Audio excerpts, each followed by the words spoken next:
உள்ள பொதுவான விஷயத்தின் பக்கம் வாருங்கள். சரி, அடுத்த கேள்வி சகோதரியிடமிருந்து. நான் டாக்டர் பூஜா அரோரா, சைன் ஹாஸ்பிட்டல்ல இருந்து வரேன். நான் ஒரு பிசியோதெரபிஸ்ட். ஐயா, நான் உங்களோட கூற்றுகளுக்கு முழுமையா உடன்படுறேன். ஒரு சிறு கேள்வி. இறை தூதர் முகமது அவரது தூதுத்துவத்தை பெறுவதற்கு முன்பு ஒரு சாதாரண மனிதர்னு சொன்னீங்க. குரான் இறைவனின் வார்த்தை. அது முஸ்லிம்களுக்கு மட்டும்தான் வழிகாட்டுதா? மத்த மக்களுக்கெல்லாம் அது வழிகாட்டலையா? ஏன்னா இறைவன் பாரபட்சமா இருக்க மாட்டாரு. அப்படின்னா உலகத்தோட மத்த பகுதிகளோட நிலை என்ன? இறை தூதர் முகமது ஒரு சிறிய கூட்டத்துக்கு மட்டும்தான் ஞான ஒளிய உண்டாக்கினாரு. ஆகவே மத்த மனித சமூகத்துக்கு இந்த ஞான ஒளி வர நீண்ட காலம் ஏற்பட்டது. இந்த நீண்ட நாட்களால முஸ்லீம் அல்லாத இந்துக்களை போன்றோருக்கு இறைவனின் இந்த புனித வார்த்தைகளை பெற முடியாம இருந்தனர். நான் உங்களோட இந்த கோட்பாட்டுக்கு உடன்படுறேன். இந்துக்கள் சிலைகள், படங்கள் மீது நம்பிக்கை வைக்கிறாங்க. உதாரணமாக ராம், கிருஷ்ணர், இந்த மாதிரி. இது ஒரு கோட்பாடு. இவங்களையெல்லாம் நல்லொளி பெற வைக்கணும். இது முதல் விஷயம். இந்துயிசமும் ஒரு சர்வ வல்லமையுள்ள ஒரு சக்திய, தெய்வ சக்திய ஆதரிக்குது. ஆனா சந்தர்ப்ப சூழ்நிலையால அது பலவிதமான மாற்றங்களை பெற்றது. ஆகவே குரான் ஒரு ஹிந்துவுக்கு நேர்வழிய காட்டும்னா அது மகத்தானது. இதுக்கு பதில் சொல்லுங்க. சகோதரி கேட்டது நல்ல கேள்வி, மிகவும் முக்கியமான கேள்வி. திருக்குரான் ஒரு மகத்தான புத்தகமாக இருந்தும், எல்லாம் வல்ல இறைவனின் வார்த்தைகளாக இருந்தும், நபி அவர்களுக்கு அருளப்பட்ட பொழுது ஒரு சிறு குழுவினருக்கு மட்டும், அரபியர்களுக்கு, முஸ்லிம்களுக்கு மட்டும் வழங்கப்பட்டது. ஏன் உலகம் முழுவதும் வழங்கப்படவில்லை என்று கேட்டார். திருக்குரான் முஸ்லிம்களுக்காகவோ அரபு மக்களுக்காகவோ மட்டும் வழங்கப்படவில்லை, மொத்த மனித இனத்திற்காகவும் தான் திருக்குரான் அருளப்பட்டுள்ளது. இது குறித்து திருக்குரானில் சூரா இப்ராஹிம் அத்தியாயம் 14 வசனம் 1, சூரா இப்ராஹிம் அத்தியாயம் 14 வசனம் 52, சூரா பக்ரா அத்தியாயம் 2 வசனம் 185, மேலும் சூரா அஸ்-ஜுமர் அத்தியாயம் 39 வசனம் 41 திருக்குரான் மனித இனத்திற்காக வழங்கப்பட்டது என்று சொல்கிறது. நேரம் குறைவாக உள்ளது, குறிப்புகளை மட்டும் சொல்கிறேன். திருக்குரான் முஸ்லிம்களுக்கோ அரபு மக்களுக்கோ மட்டுமே அருளப்படவில்லை, மொத்த மனித இனத்திற்காகவும் அருளப்பட்டது. நபி அவர்கள், அவருக்கு சாந்தி உண்டாகட்டும், முஸ்லிம்களுக்காகவோ அரபு மக்களுக்காகவோ அனுப்பப்படவில்லை. திருக்குரானில் சூரா அல் அன்பியா அத்தியாயம் 21 வசனம் 107 நாம் உம்மை இந்த உலகம் முழுமைக்கும் அருட்கொடையாகவே அன்றி அனுப்பவில்லை, உலகம் பூராவுக்கும் அருட்கொடையாக, எல்லா படைப்பினங்களுக்கும் அருட்கொடையாக அனுப்பப்பட்டார். இதே செய்தி திருக்குரானில் சூரா சபா அத்தியாயம் 34 வசனம் 28 அது சொல்கிறது. நபி அவர்கள், அவருக்கு சாந்தி உண்டாகட்டும், இந்த அகிலங்கள் முழுமைக்கும் இறை தூதராக, பாவங்களுக்கு எதிராக அச்சமூட்டி எச்சரிப்பவராக அனுப்பப்பட்டார். ஆனால் அநேக மனிதர்களுக்கு இது குறித்து இன்னும் தெரியவில்லை. இது குறித்து தெரியவில்லை என்று குரானின் இந்த வசனம் கூறுகிறது. அதுதான் சகோதரியே இது போன்ற மகா நாடுகளை நடத்த காரணமாக உள்ளது. இறைவனின் இந்த செய்தியை மனித குலம் முழுமைக்கும் சேர்ப்பிப்பது ஒவ்வொரு முஸ்லிமின் கடமையாகும். இன்னொரு கேள்வி ஐயா, அதிக நேரம் எடுக்கும். செய்யாமல் இருப்பதை விட காலதாமதமாக செய்வது மேல். மேலும் தன்னை முஸ்லிம் என்று கூறிக்கொள்ளும் ஒவ்வொருவரும் செயல்பாட்டில் முஸ்லிமாக இல்லாமல் இருக்கலாம். அவருக்கு பெயர் இருக்கலாம், அப்துல்லா, ஜாகிர், முகமது, சுல்தான், ஆனால் செயல்பாட்டில் முஸ்லிம் அல்லாமல் இருக்கலாம்.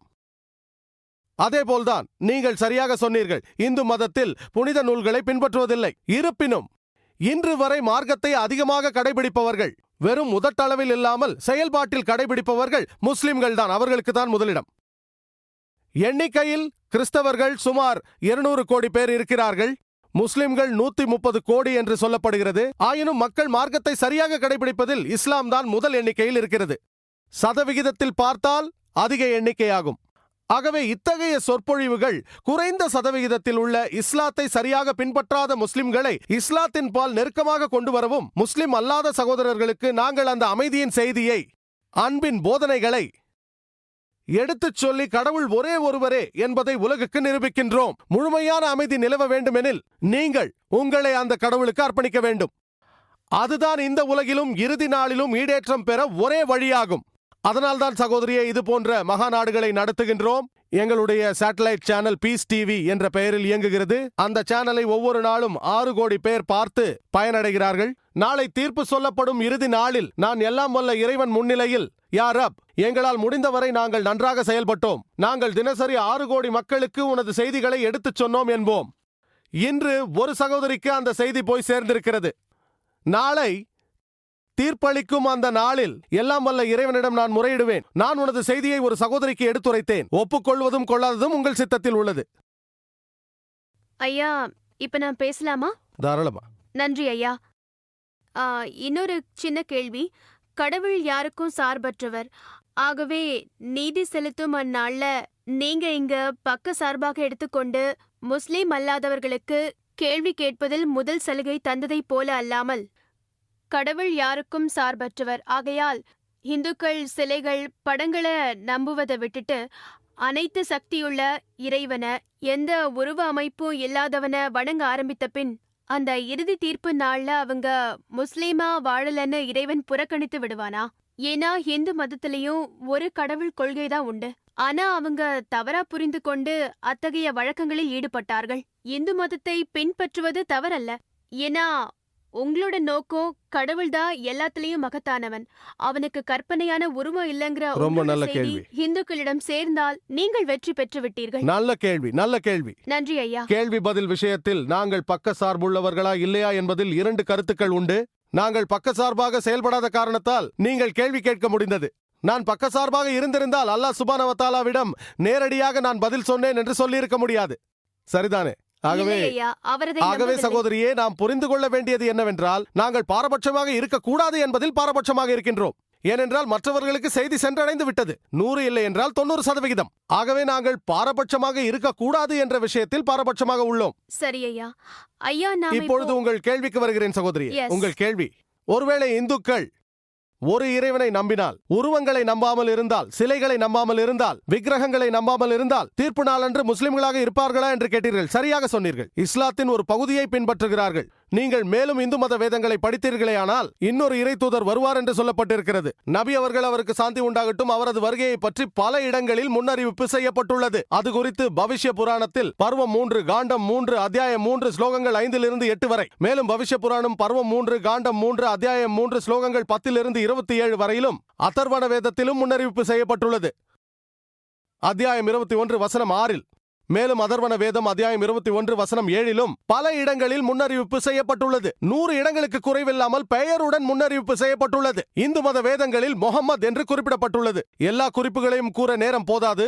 கல்கி அவதாரத்தை பற்றி கூறப்பட்டுள்ளது. கல்கி புராணம் அத்தியாயம் 2 வசனங்கள் 4 5 7 9 11 15 கூறப்படுவது என்னவென்றால், மற்றும் ஒரு அவதாரம் வரும், கல்கி அவதாரம். அவருடைய தந்தையின் பெயர் கடவுளின் சேவகர் என்று இருக்கும், விஷ்ணு யாஷ். அதை அரபியில் மொழிபெயர்த்தால் அப்துல்லா. அது நபி அவர்கள், அவருக்கு சாந்தி உண்டாகட்டும், அவர்களின் தந்தையின் பெயராகும். இந்த கல்கி அவதாரத்தின் தாயின் பெயர் சுமதி என்பதாகும். அதன் பொருள் அமைதி மற்றும் நிச்சயம். அரபு மொழியில் ஆமினா என்று சொல்லப்படும். அதுதான் நபி அவர்களின் தாயாரின் பெயராகும். கல்கி மாதவ் 12ஆம் நாள் பிறப்பார் என்று குறிப்பிடப்பட்டிருக்கிறது. ரபி அவல் 12ஆம் நாள் நபி அவர்கள் பிறந்தார்கள். 4 உதவியாளர்கள் இருப்பார்கள். இறை தூதருக்கு குலஃபாயே ராஷிதீன் என்ற 4 தோழர்கள் இருந்தார்கள். அமைதியான இடத்தில் பிறப்பார் என்று உள்ளது. மக்காவில் பிறந்தார். அவர் மக்காவின் தலைவரின் வீட்டில் பிரதான குலமான குறைஷி குலத்தில் பிறந்தார். அவர் ஒரு குகையில் இருந்து வடக்கு நோக்கி சென்று வருவார் என்று இருக்கிறது. அது போலவே நபி அவர்கள் மக்காவில் இருந்து மதினாவிற்கு சென்று திரும்பினார். இப்படியெல்லாம் கல்கி அவதாரத்தை பற்றி குறிப்பிடப்பட்டுள்ளது. அதனால் ஒரு பகுதியை லா இலாஹா இல்லல்லாவை நம்பினால் முஹம்மது ரசூல் அல்லாஹ்வையும் நம்ப வேண்டும். Thank you sir, thank you. இப்படி நீங்கள் செய்தாலே போதும். உங்கள் பெயர் எதுவாக வேண்டுமானாலும் இருக்கலாம். அது பிரீத்தியாக இருக்கலாம். உங்கள் பெயர் என்ன சகோதரி? பூஜா. உங்கள் பெயர் அதுவாகவே இருக்கட்டும், அதை மாற்ற வேண்டாம். ஆனால் உண்மையில் நீங்கள் முஸ்லிமாக இருப்பீர்கள். பெயரை மாற்ற வேண்டிய அவசியம் இல்லை. ஐயா, அந்த கோட்பாடு, ஆம், ஒரே கடவுள் என்ற கோட்பாடு, சிலை இல்லை, உருவம் இல்லை, கடைசி இறை தூதர் நபி அவர்கள் என்று நம்பினால் இன்ஷா அல்லாஹ் தீர்ப்பு நாள் அன்று பூஜா என்ற பெயருடனே நீங்கள் சொர்க்கத்திற்கு செல்வீர்கள். ஆக பாதைகள் வெவ்வேறானவை, ஆனால் வெற்றி இலக்கு ஒன்றே என்று நான் நம்புகிறேன். இல்லை சகோதரி, வெற்றிக்கான வழிகள் வெவ்வேறாக இருந்தால் ஒரே இலக்கை நோக்கி அந்த 2 வழிகளும் சென்றால் பரவாயில்லை. ஒரே இலக்கை அடைய முடியும். நான் சொல்ல வந்தது அதுதான். எல்லா பாதைகளும் ரோமை அடையாது சகோதரியே. சரியா?